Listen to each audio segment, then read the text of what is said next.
The stakes are definitely high dahil we have two teams actually going in different directions. Hey, there you have it. Anthony Sty here together with PBA champion coach Ryan Gregorian. Importante kasi rito yung kanilang consistency from the start up to the end of the conference. They were 6-1 at one point, but now they're 6-4. This quarter is brought to you by Motolite for expressive service. Call 370-6686. Nag-umpisa na po yung ating laro. Macmoro inside. That is going to be one of the main challenges nitong Star Hotshots is how do you control, how do you contain somebody as prolific as Macmoro? That is why Pinisi started in this ball game. In terms of the height, Pinisi can definitely match up against Macmoro. But the thing is, kailangan ma-double team, ma-triple team because a single coverage cannot stop the import of Barako Bull. Nakita po natin yung mga starters para sa Hotshots. We have Malyari, we have Pinisi, Vance and Blakely. Ito sa kabilang panig, Barako starting out with Lanete, Garcia, Macmoro, Pascual, and Intal. Intal needs to come up to the forefront also of their attack because ang ganda rin yung kanyang pag-umpisa sa komperensyang ito pero medyo bumagal na rin yung kanyang pace. And in the first 5 games herein, they chalked up a 4-1 record. JC Intal was averaging 14.8 points per game.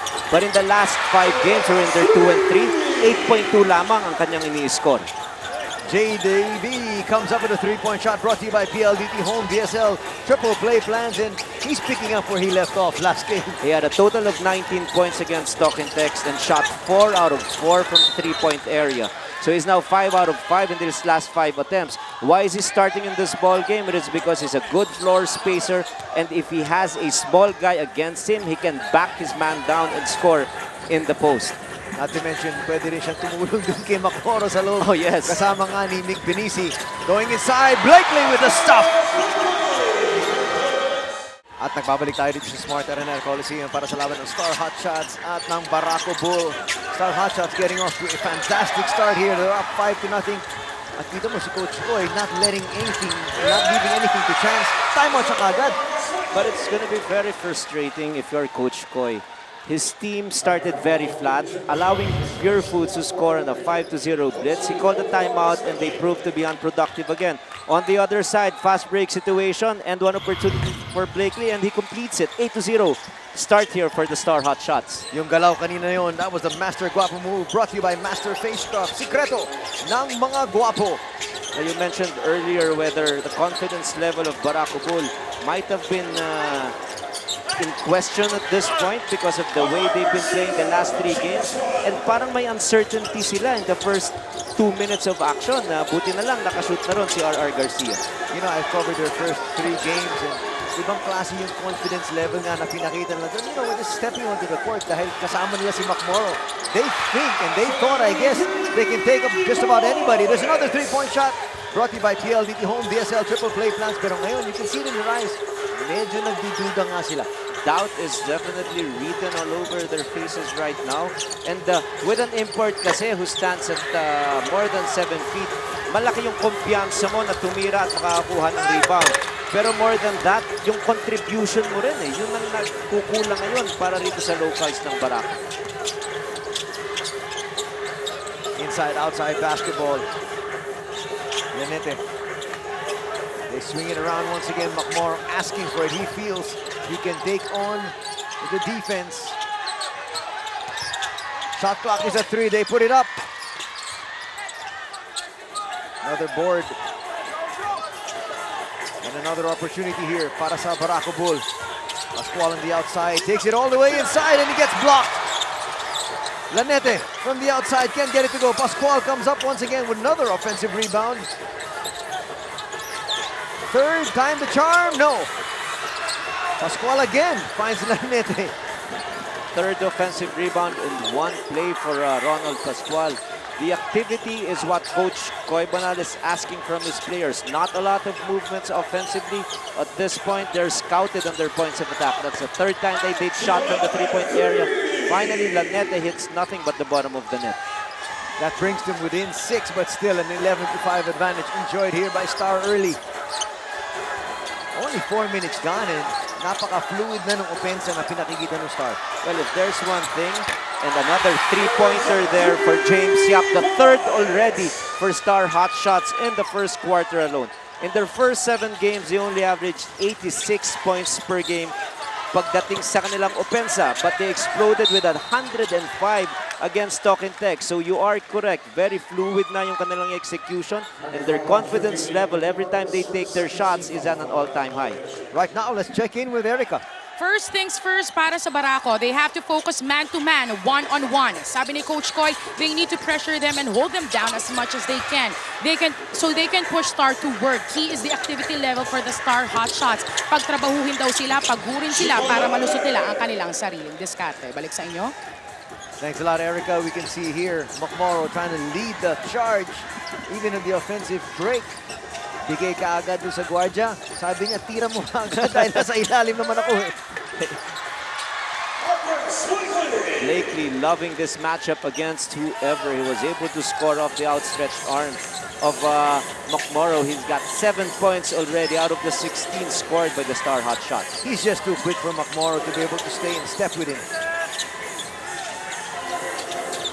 That's poor passing. Katabi mo na yung kasama mo, binigyan mo pa ng napakalakas na chest pass.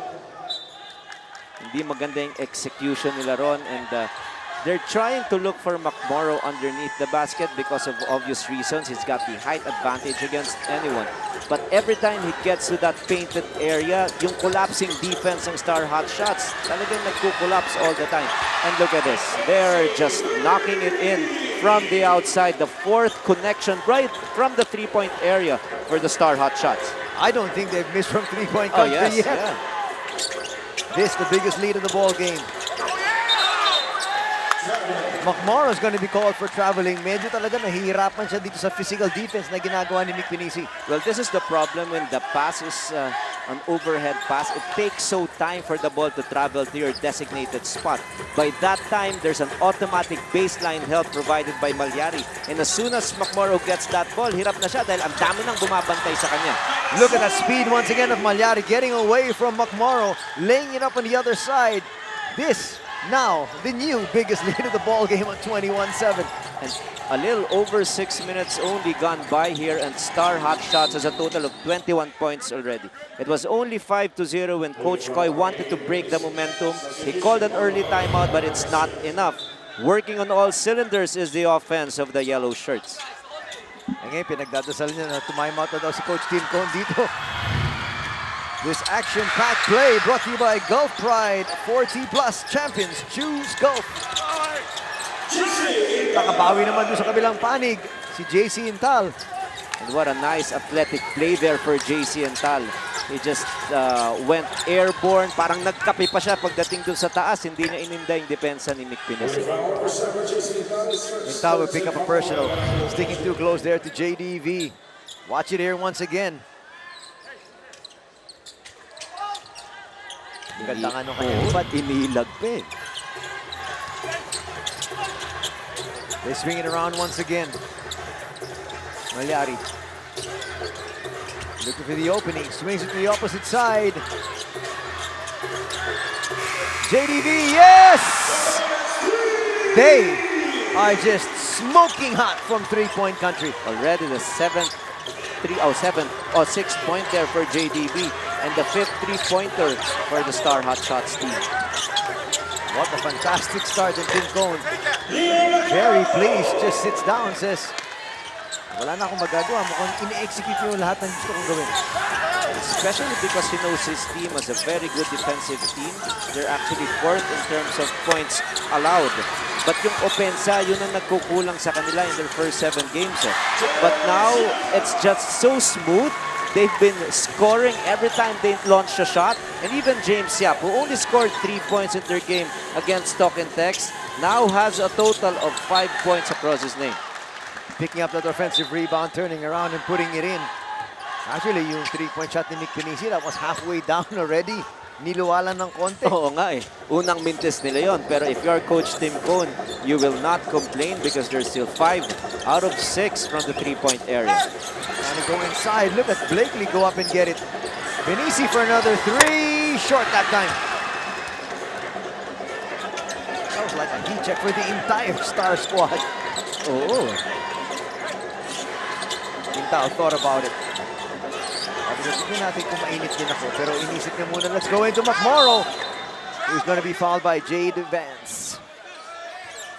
Now, JDV is a designated doubler, and he is guarding Wilson. So if you want to make that defense decent, Wilson must once in a while shoot from the perimeter para hindi automatic help when McMorrow gets the ball in the post.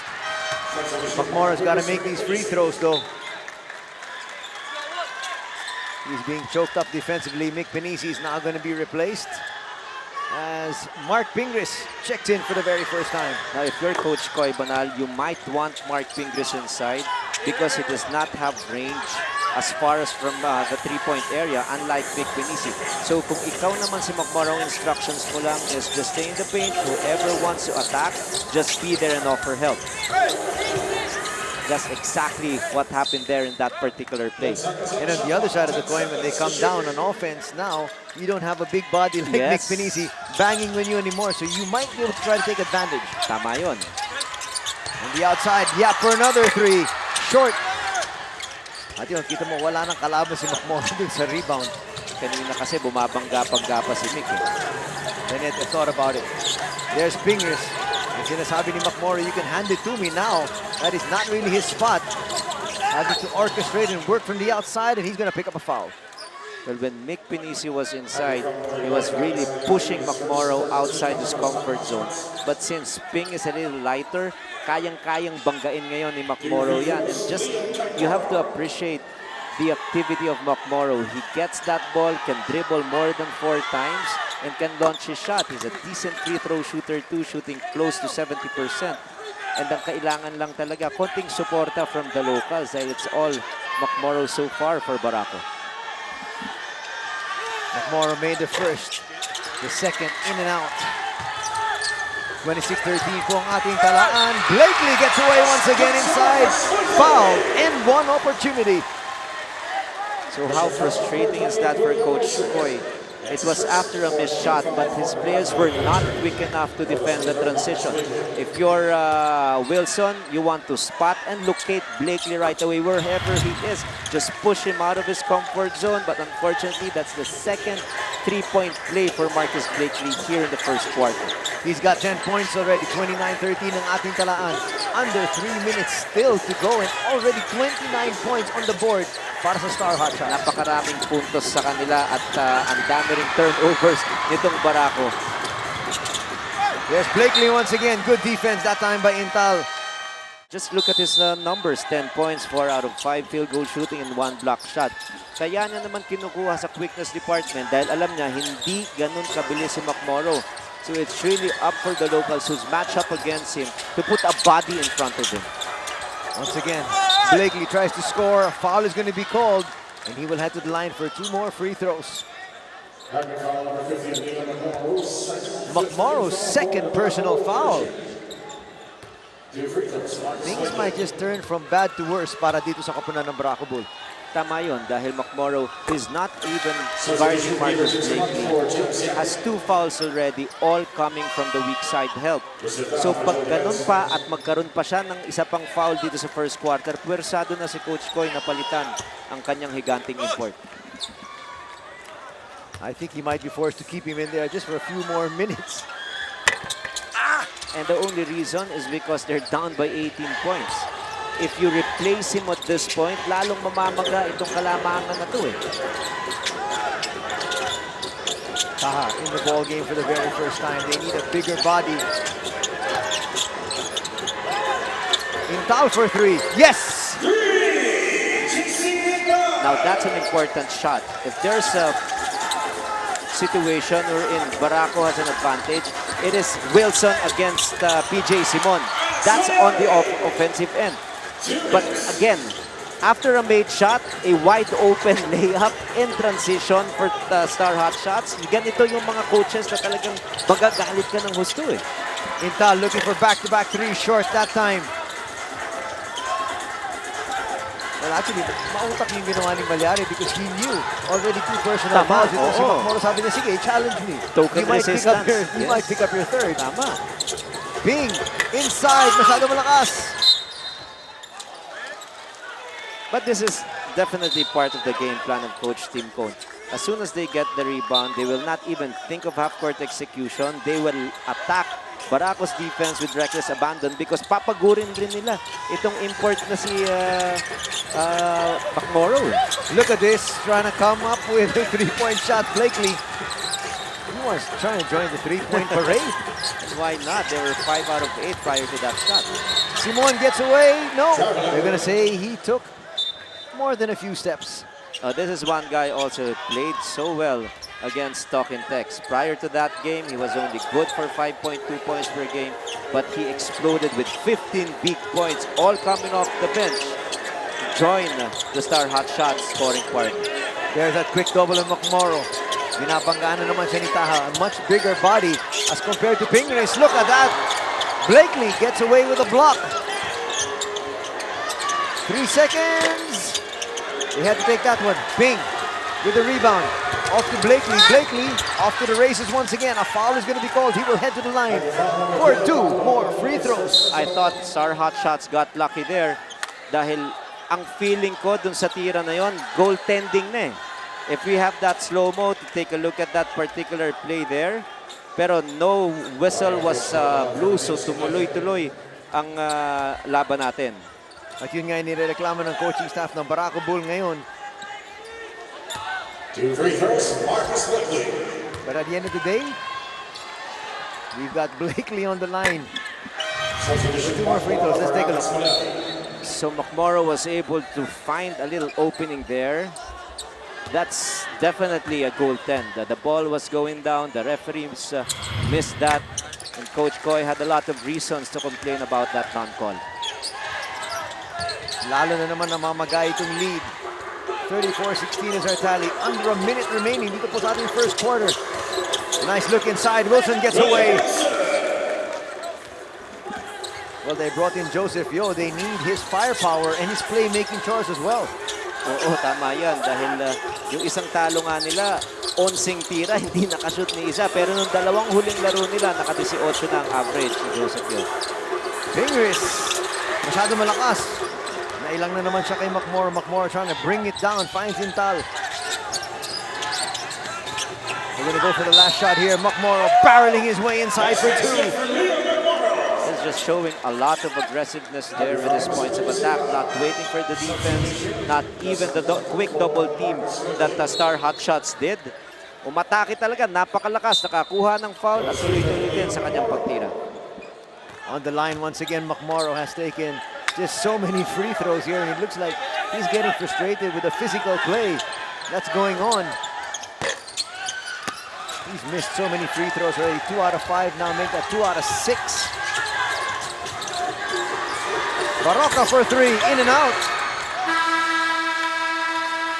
That would have been an exclamation point for Star kung pumasok pa rin yung 3 ni Barako. Too many three-pointers here in the first quarter. Total of 34 points for them. 14 yung kalamangan ng Star.